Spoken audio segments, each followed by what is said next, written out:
बाबी मुट्ठी के दार हो। सुना ये सोना हम बानी लाचार हो। ए सोना सुना हो, छुट्टी न देते बाबी मुट्ठी के दार हो। सुना ये सोना हम बानी लाचार हो। तू तो कहेलू कि हमारा लका कीजिए, अरे का कीजिए, अरे का कीजिए। सुनी ललकी, सुनी ललकी, सुनी ललकी चुनरिया ले आ दीजिए। देवी मैया तो सैया घुमा दीजिए। सुनी ललकी चुनरिया ले आ दीजिए। देवी मैया के दर्शन करा दीजिए। जय माता दी, जय माता दी।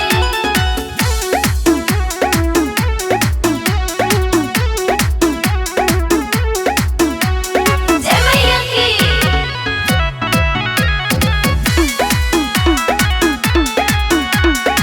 तोहरा तो सुझेला न पूजा या पाठ हो।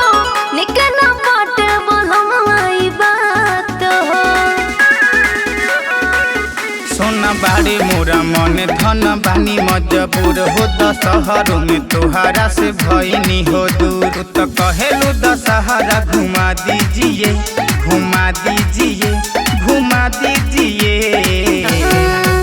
सुनी ललकी, सुनी ललकी, सुनी ललकी चुनरिया ले आ दीजिए। देवी मैया तो सैया घुमा दीजिए। सुनी ललकी चुनरिया ले आ दीजिए। देवी मैया के दर्शन करा दीजिए। जय माता दी,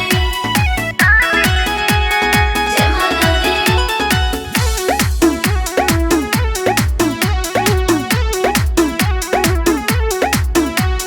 जय मैया की।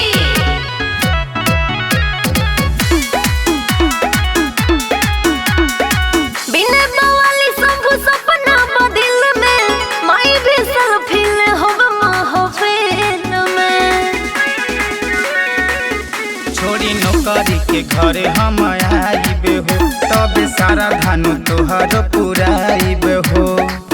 अब बबुओ के कुर्ता सिला दीजिए, सिला दीजिए, सिला दीजिए। सुनी ललकी, सुनी ललकी, सुनी ललकी चुनरिया ले